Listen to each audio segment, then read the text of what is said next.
Mga kababayan, mga katambay, si Kamanong po, nagbabalik po muli para po magkomento po sa inyo dito po sa Tambayan Makabayan. Samahan niyo po inyong lingkod.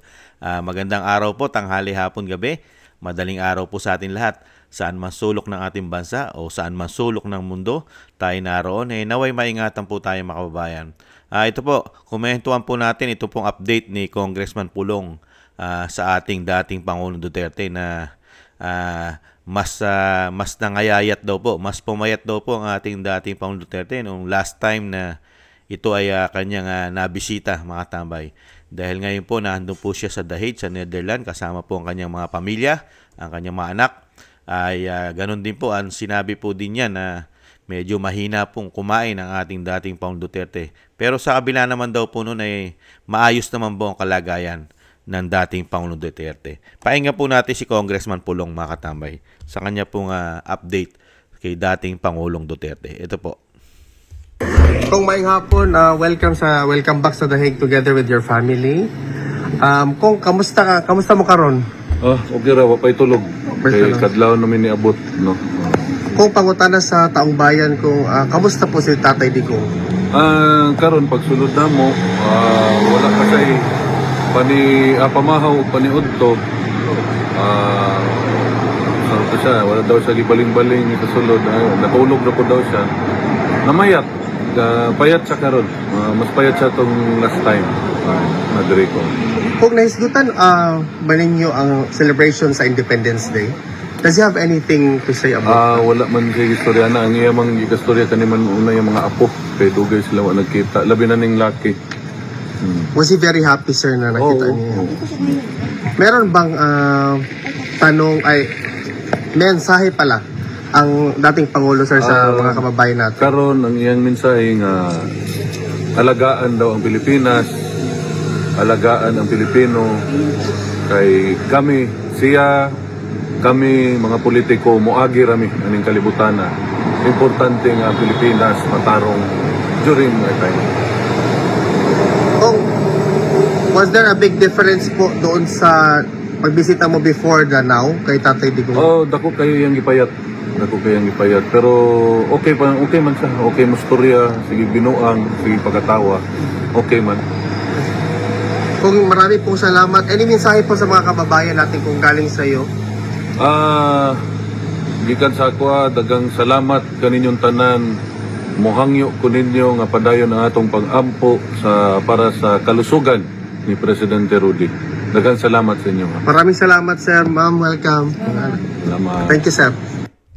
Yan po mga tambay, ang update po sa atin ni Congressman Pulong. Kasama po niya ang kanyang pamilya, ang kanyang mga anak. Talagang nakakalungkot lang po na dinanas po ng isang napakagaling na Pangulo na nagdaan sa ating kasaysayan. Na meron naman po tayong nagdaan na isang Pangulo na very, very, very weak, di umano. Grabe. At grabe po, kung sino pa yung Pangulo na walang nagagawa sa ating bansa. Siya pang nagpatapon dito sa napakagaling na Pangulo na nagdaan po sa ating panahon.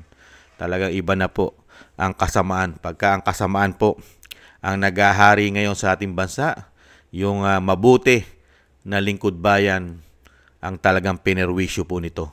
Dahil nga po dun sa sinasabi po ni Vice President na ang mga taong ito daw ay mga lulong, mga bangag, mga lasing sa kapangyarihan, mga kababayan.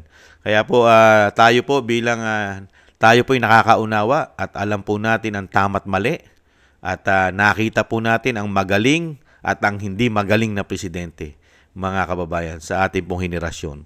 Kaya po isama po natin sa ating mga dasal at panalangin na malagpasan po ni dating Pangulong Duterte ang lahat po na pighati at ginagawa pong parusa sa kanya ng tinaguriang leader na taksil at itong hudas ng bayan sa ating kasaysayan, mga katambay. Sana po malagpasan po at syempre po yung kalakasan ay madugtungan po sana ang buhay at kalakasan ng ating dating Pangulong Duterte.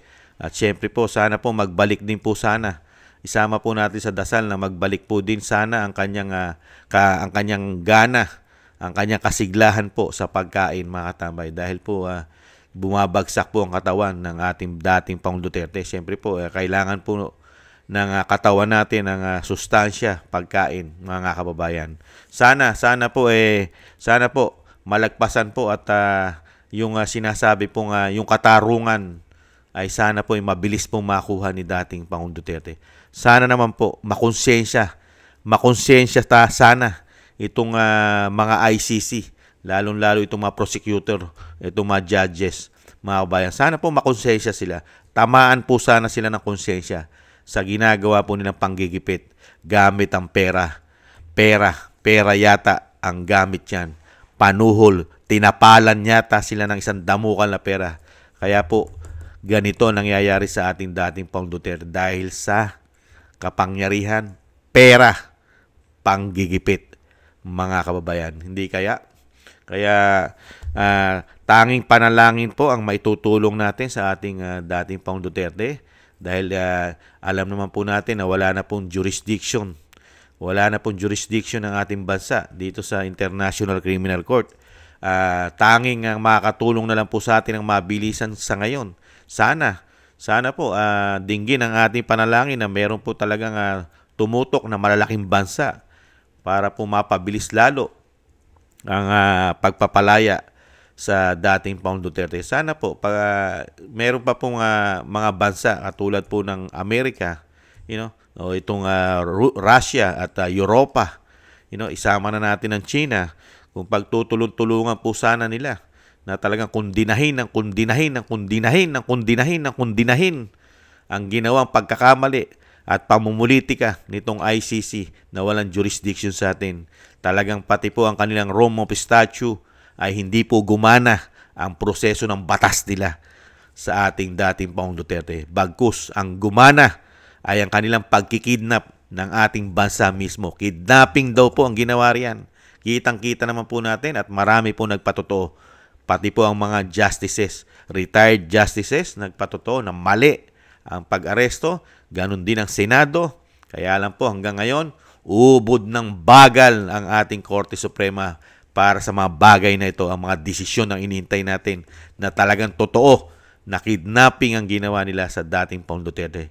Pero hanggang ngayon, sila po yung mga bingi, tulog, mahimbing na mahimbing po ang pagkakatulog dito po sa desisyon na iniintay natin. Lalong-lalo po ang sinasabi po ng Senado na dapat sampahan na ng kaso ang mga gumawa dito at mga nagkuntsabahan, sabwatan sa ginawang pagpapatapon, kidnapping sa dating Pangulong Duterte. Hanggang ngayon, tulog na tulog pa rin.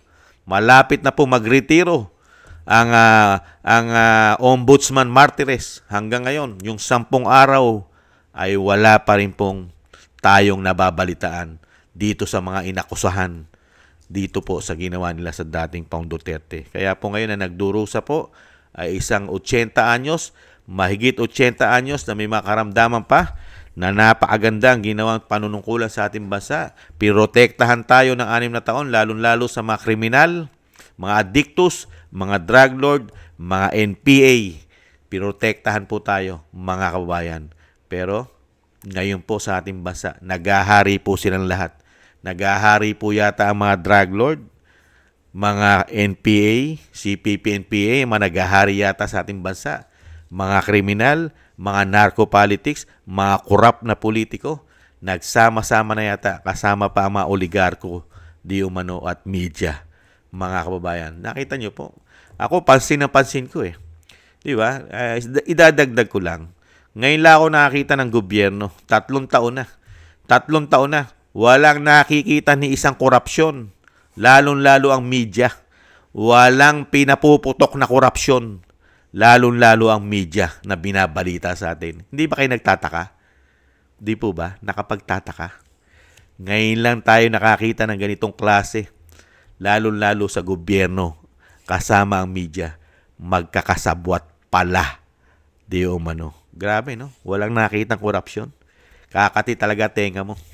Ibang klase, pagka pera-pera pala ang umiral at masama ang namumuno. Lahat pala sila na mukhang pera ay makikita mo magsasama at talagang sasama ng sasama ang pagpapatakbo sa bansa. Sana po mga kabayan, sa pagtulong-tulungan po natin na isama po sa panalangin at dasal na malagpasan po ng ating dating Pangulong Duterte ang kanya pong pinagdaranasan na hirap at pasakit ng gobyerno na may issue ng bangag, gumagamit ng pulburon at coke, at talagang weak leader. Yan po ay napatotohanan na po, lalong-lalo ni dating Pangulong Duterte at ng tayong mga Pilipino. Nakita po natin kung paano po maglingkod pala ang tinatawag na weak, tinatawag na sumisinghot ng pulburon at sumisinghot ng coke, mga kababayan. Sana po, dating Pangulong Duterte, majority po ng Pilipino, mga OFW, ay nagmamahal po sa inyo. At kasama po kami sa nananalangin at nagdadasal na malagpasan nyo po at madugtungan pa po ang inyong buhay at kalakasan para po makasama pa po namin kayo sa ating bansa, sa Pilipinas. At syempre po, makita pa rin po namin kayo na naglilingkod sa aming mga Pilipino, lalo-lalo po sa Davao City bilang alkalde ng syudad. Sana po mga kabayan, isama po natin sa panalangin at dasal na malagpasan po at lahat po ng gumawa nito kay dating Pangulong Duterte ay may panahon po na sila naman po ay mananagot sa lahat ng ginawa nilang kasalanan, kasamaan kay dating Pangulong Duterte ay maparusahan po sila. Sana nga po sa lalong mabilis Sana sa lalong mabilis umiral na po ang tamang batas lalo-lalo po sa ating bansa, mga kabayan. At nananawagan po si Kamanong sa mga men in uniform sa ating bansa. Ano na po ang nangyari sa atin, mga sir? Tayo po ay makapilipino. Lingkod bayan po tayo. Pinag-aral po kayo ng mga Pilipino. Kami po ang gumastos sa inyo. Pero ano po ang ginawa nyo sa dating Pangulong Duterte? Hindi naman po lahat. Yung mga gumawa na may mga estrelya sa balikat. Ano po ang nangyari sa inyo? Mga sir, mga may estrelya, mga mayroong star sa balikat. Ano po nangyari sa inyo? Bakit po kayo mga naging Judas yata at taksil sa bayan? Dahil po nagpagamit po kayo sa mga politiko. Yata mga sir. Banyaga po ang pinaglingkuran nyo. Bakit po kayo nagpakahudas sa mga banyaga? Ano na po ang mukhang ihaharap nyo po sa amin, mga kababayan? Di po ba anong mukha ihaharap sa atin ito? Yung mga bayani, ipinagtanggol ang ating bansa sa mga banyaga. Di ba? Binuhos nila ang buhay ng ating mga bayani para makamtam natin ang kalayaan. Pero itong mga general na nakipagsabwatan dito sa sinasabing bangag, tumitira, sumisinghot ng pulburon at coke. Sila'y sumunod. Sinunod nila itong tao na ito. Mga kababayan, nakakalungkot. Nagkaroon tayo ng ganitong mga general, di umano. Walang paninindigan, walang yagbols, walang dignidad, at lalong-lalo na po, hindi na po sila makapilipino. Makabanyaga na po sila. Mga sir, may panahon po. Yung sinasabi nga po ni dating Pangulong Duterte, ang panahon po ay lumilipas. Lahat po ay may katapusan. Yan po ba ang ipamamana nyo sa inyong mga kalahi-lahian? Nakamuhian kayo ng mga Pilipino? Sa bagay, kung makakapal na po ang mukha nyo, mga sir, wala na po kami magagawa. Kung talagang sobra na rin po ang kapal ng inyong mga pagmumuka. Di umano. Dahil sa power, pera, di po ba? Wala na po tayong magagawa. Kung ganyan po ang inyong paninindigan, silaw sa pera, pakinabang at power. Hindi kaya? Nagtatanong lang si Kamanong. Maraming salamat po mga kabayan sa mga dasal at panalangin po na sama-sama po natin ibibigay sa dating Pangulong Duterte. At syempre po, ihilingin po natin sa lumikha po sa atin ang Panginoon na talagang siya po ang lahat ng nagbibigay po sa atin ng buhay. Sama po natin sa dasal at panalangin. Maraming salamat po mga kabayan. At thank you rin po sa gusto po ng Tambayan mga kabayan sa YouTube at TikTok.